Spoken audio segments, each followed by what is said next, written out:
श्री भगवान इंद्रियों को स्वतंत्र छोड़ने पे नहीं मिलते। याद रखो, संत संग से इंद्रियां संयम में होती हैं, संत संग से इंद्रियों की शांति बढ़ती है, सुख प्रत्यक्ष दर्शने लगता है, कल्पना का नहीं। इसलिए संत संग का पहला सोपान, चाहे गृहस्थ हो चाहे विरक्त हो, ध्यान देकर सुनो। ये आज जो सर्वनाश किया जा रहा है ब्रह्मचर्य का, इसी से संत लाभ नहीं मिल पाएगा। चाहे गृहस्थ हो, संतानोत्पत्ति के लिए धर्म पूर्वक अपनी पत्नी से सहवास करने की शास्त्र आज्ञा करता है। ब्रह्मचर्य सेवन से अमोघ लाभ प्राप्त होता है। पहला, ब्रह्मचर्य सेवन से लाभ, संत संग का पहला लक्षण है आचरण की पवित्रता। आचरण की पवित्रता, इंद्रियों की शांति। इंद्रियों की शांति अर्थात ब्रह्मचर्य, प्रत्येक इंद्रिय का ब्रह्मचर्य।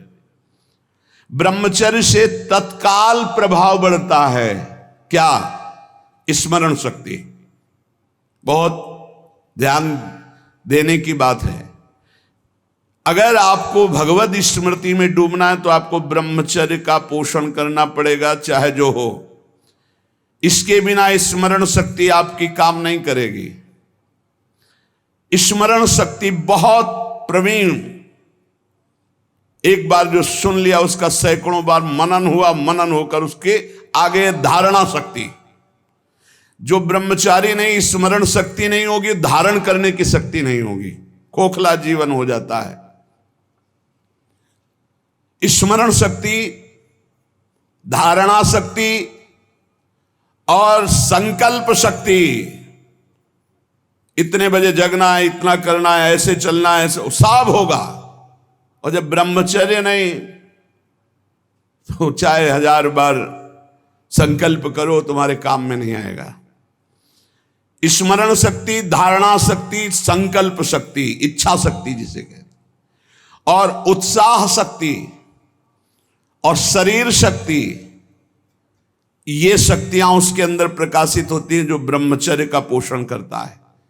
स्मरण, धारण करना, जो संकल्प नियम ले उसका अक्षरशः पालन करना, और उत्साह बना रहना, और शरीर में स्फूर्ति रहना। ब्रह्मचर्य एक विलक्षण महाव्रत है। ब्रह्मचारी का सौंदर्य प्रस्फुटित होता है।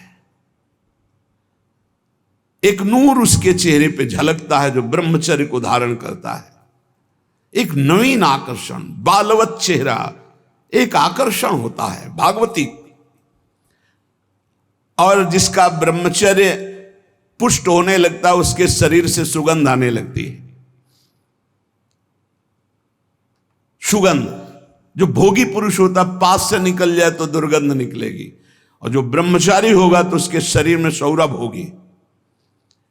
ब्रह्मचारी का एक एक रोम तेज से युक्त होने लगता है। चेहरे पर हर समय प्रफुल्लता, मुस्कान, उसका हृदय नंदन वन हो जाता है, आनंद वन। बिना किसी कारण की प्रसन्नता बनी रहती है।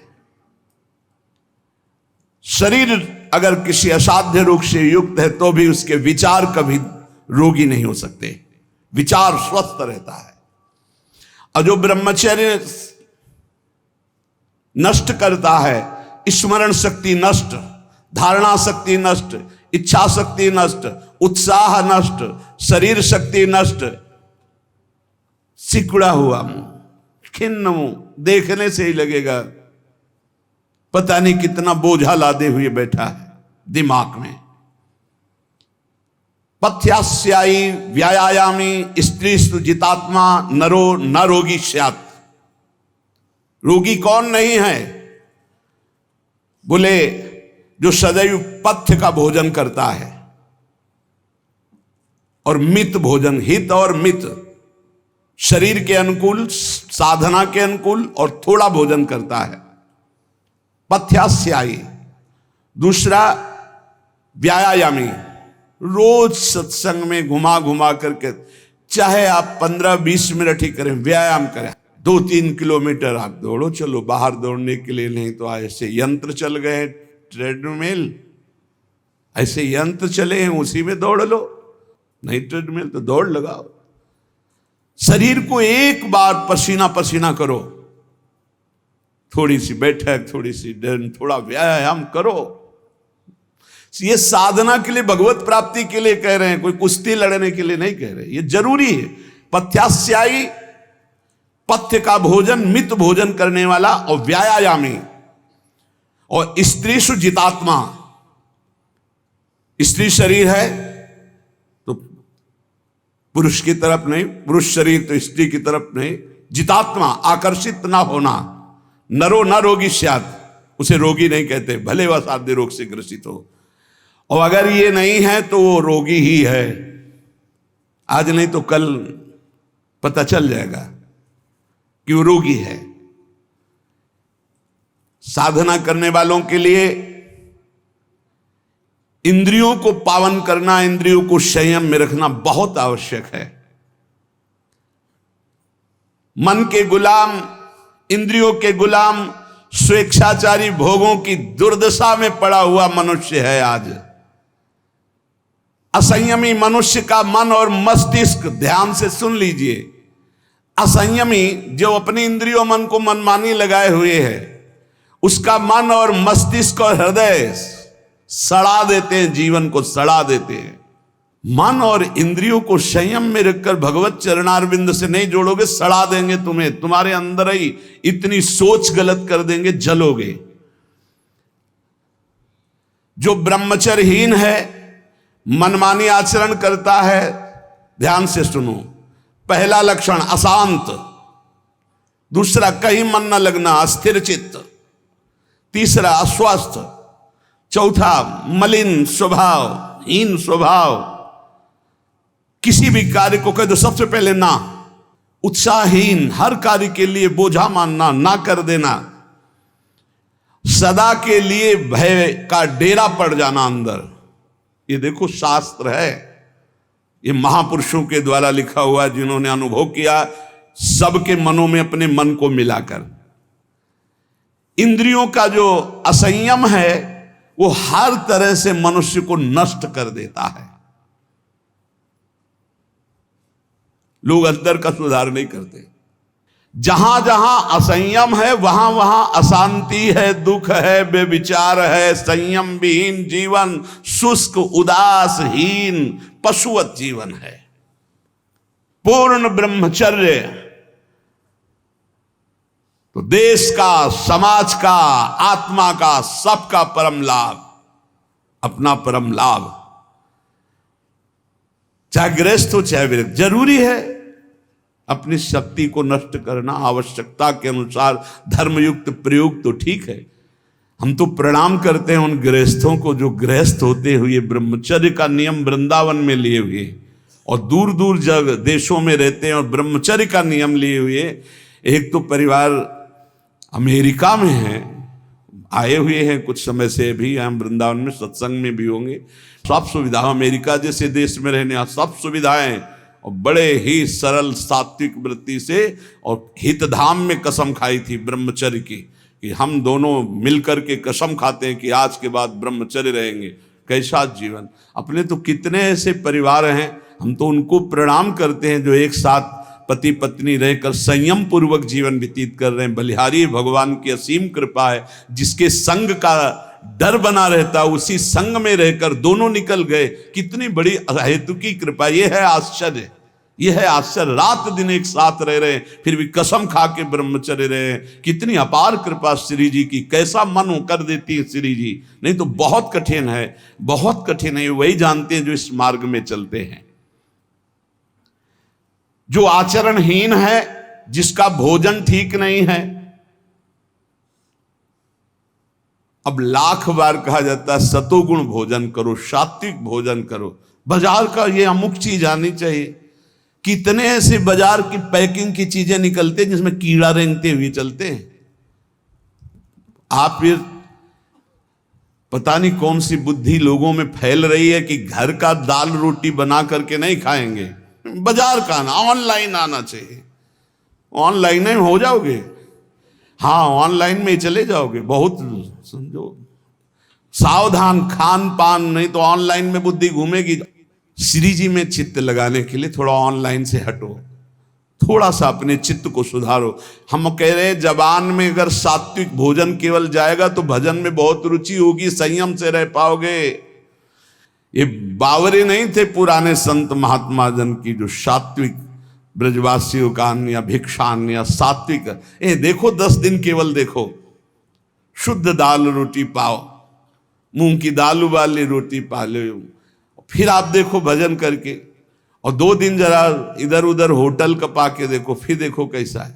कोई भी कहीं भी हो, सात्विक वृत्ति से अपने घर का भोजन करो, कम से कम दाल पानी से धो लिए हो।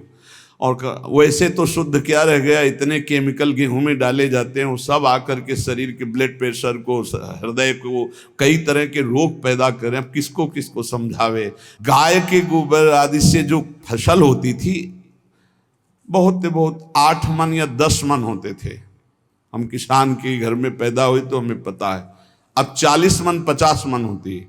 तो जब 8-10 मन पैदा होती थी तो सरकारी अस्पताल के बाद स्कूल हमारा था, तो सरकारी अस्पताल के डॉक्टर आते थे, बीच मैदान में कुर्सी डाल के बस हवा खाते रहते थे, कोई मरीजे नहीं होता था। गांव में बुखार आया, 2-4 दिन काढ़ा पिया, ठीक हो गए, अस्पताल जाने की जरूरत नहीं होती थी। और आज अस्पताल में आप चले जाओ तो भीड़ लगी हुई है। क्यों? सब खान पान बिगड़ा हुआ है। तो जो ब्रह्मचर्य पालन करता है, रोग से लड़ने की सामर्थ्य आती है, शोक स्पर्श नहीं कर सकता, मोह पर विचार करने की सामर्थ्य आती, प्रमाद स्थिति नहीं रहती, अकर्मण्यता नहीं रहती, अकाल मृत्यु नहीं होती। ब्रह्मचारी कभी विचारों से दरिद्र नहीं होता है, चिंता नहीं होती, उसके हिंसात्मक वृत्ति नहीं होती, द्वेष नहीं होता, ईर्ष्या नहीं होती, अशांति नहीं होती। ब्रह्मचर्य समस्त दोषों का नाश कर देता है। तमोगुण रजोगुण का विकार, काम क्रोध लोभ मोह मत्सर अभिमान, इन शत्रुओं को पराजित करने के लिए, आत्मानंद में स्वराज्य पर स्थित होने के लिए इंद्रियों का संयम ब्रह्मचर्य अत्यंत आवश्यक है। ब्रह्मचर्य का विमल प्रताप प्रकट होता है। वीरवान बलवान होता है, विद्वान होता है, तपस्वी होता है, मनस्वी होता है, त्यागी होता है, तत्व चिंतन परायण होता है। ब्रह्मचर्य में अलौकिक अमानुषिक शक्ति जागृत हो जाती है। अमानुषिक ऐसा कैसे हो सकता है? हो सकता है क्योंकि ब्रह्मचर्य है, क्योंकि भगवत मार्ग का पथिक है। उस शक्ति, उसकी शक्ति के सामने संसार को आश्चर्य असंभव जान पड़ता है। देश का अभ्युत्थान, अपना अभ्युत्थान, समाज का अभ्युत्थान एक ब्रह्मचारी ही कर सकता है, व्यभिचारी नहीं। तो ये मूर्ख लोग ये नहीं समझते कि तुम इंद्रियों की गुलामी स्वीकार करते हो या स्वतंत्रता, मन की गुलामी स्वीकार करते हो या स्वतंत्रता। स्वतंत्रता किसे कहते हैं अभी जाना नहीं। मनमानी आचरण को तुम स्वतंत्र कहते हो कि मैं जो चाहूं। कितने मिनट स्वतंत्र हो जरा देखो, 1 सेकेंड भी नहीं। हर वृत्ति तुम्हें गुलाम बनाए हुए है। क्या इंद्रियों का गुलामी कभी स्वतंत्र हो सकता है? विचार करो, स्वतंत्र कौन है? स्वतंत्र है जो संयमी है, संतोषी है, जितेंद्रिय है। याद रखो, ब्रह्मचर्य सेवन ही प्रभु प्रेम और आत्मज्ञान की नींव और स्वच्छ मार्ग है। शरीर में सहने की सामर्थ्य ब्रह्मचर्य से आती। गर्मी सर्दी बरसात मान अपमान निंदा स्तुति, ये ब्रह्मचर्य से सहने से। ब्रह्मचारी को सबसे पहले अपनी रसना पर नियंत्रण रखना आवश्यक है। जबान पर, जबान बिगड़ी सब बिगड़ा। गंदे आचरण वाले, जिनको पवित्रता का ज्ञान नहीं, जिनको केवल अर्थ पिशाच हैं, नाना प्रकार की अपवित्रताएं करके तुम्हें भोजन परोसते हो, गरम गरम तुम्हारे सामने आया, तुम अमृत समझ के खा रहे हो, तुम्हारी बुद्धि नहीं खराब हो जाएगी? सबसे पहले सतमार्ग में चलने वाले को इस रसेंद्री को मारना होता है। रसेंद्री, ये जीत गए, सब जीत गए। और इस मार्ग में सबसे ज्यादा इसी को दुलार करने का अवसर मिलता है। जहां निमंत्रण होगा वहां चक्क होगा। बस खूब खाओ और चौपट करो अपनी साधना, अपने परमार्थ को चौपट कर दो। खाना ही मृत्यु है और खाना ही जीवन है। जो पवित्र भगवद अर्पित मित आहार करता है वो अपने जीवन को भागवतिक बना लेता। कितना खाओगे? याद रखो, परमार्थ में चलने के लिए रसेंद्री को बहुत शासन में जरूरत है, बहुत शासन की जरूरत है रसेंद्री में। अगर रसेंद्री आपकी छूटी हुई है तो कोई भी इंद्री आपके कब्जे में आने वाली नहीं। भोजन किया जाता है जीवन रखने के लिए, प्राणों का पोषण। और आप ये समझो जैसे आप 400 ग्राम अन्न पा लिए तो आपकी जीवनी शक्ति उसमें पचाने में कम लगेगी और आपके चिंतन में ज्यादा लगेगी। 800 ग्राम डाल लिया। एक दिन सुना था 24 घंटे में एक मानव शरीर को स्वस्थ रहने के लिए 400 ग्राम अन्न की जरूरत होती, बस। इसके बाद तो ऊपर ओवरलोड करना है। इतनी हानि है, आप नहीं समझ पा रहे, रोगों का घर बढ़ा रहे हो। थोड़ा भोजन करो, सात्विक भोजन करो और ऐसा भोजन करो जिसमें तेल आदि गरिष्ठ पदार्थ ज्यादा न हो, तो आपकी जीवनी शक्ति बढ़ेगी। आप उसी जीवनी शक्ति से भजन करेंगे। भजन में मन क्यों नहीं लगता? आप देखो, एक दिन खा के अच्छे और एक दिन 2 रोटी खाओ केवल हमारे कहने के अनुसार, कि आपको लगे कि हाँ भूख लगी अभी, और छोड़ दो, फिर आप भजन में लगो, देखो कैसी वृत्ति जाएगी, सतोगुणी। चंचलता मन की तभी रुकती है जब सात्विक भोजन होता है। नेत्र की चपलता, बार बार इधर उधर देखना, कानों की चपलता, प्रपंच की बात सुन, हर इंद्री का ब्रह्मचर्य हमें चाहिए। तो बहुत लाल मिर्च वाला गर्मा गर्म ये ब्रह्मचर्य के लिए सब हानिकारक। उत्तेजक भोजन नहीं, उत्तेजक दृश्य नहीं, उत्तेजक बातें नहीं, तभी संयम से चला जा सकता है। प्रतिदिन एकाग्रता पूर्वक कुछ सदग्रंथों का स्वाध्याय सबको करना चाहिए, सत्संग सुनना चाहिए, परम पवित्र महाभागवतों के चरित्र पढ़ने चाहिए, सरलता पूर्वक विश्वेश्वर भगवान की प्रार्थना, उनका नाम जप करना चाहिए। केवल ऐसे संयम से चलने से सबकी उन्नति का भाव जागृत हो जाता है, निस्वार्थ भाव जागृत हो जाता है। पूरे जगत का मंगल वो कर सकता है जो संयमी है। जो संयमी नहीं, वो दीन दुखी अपनी इंद्रियों के पोषण भरण में लगा रहता है।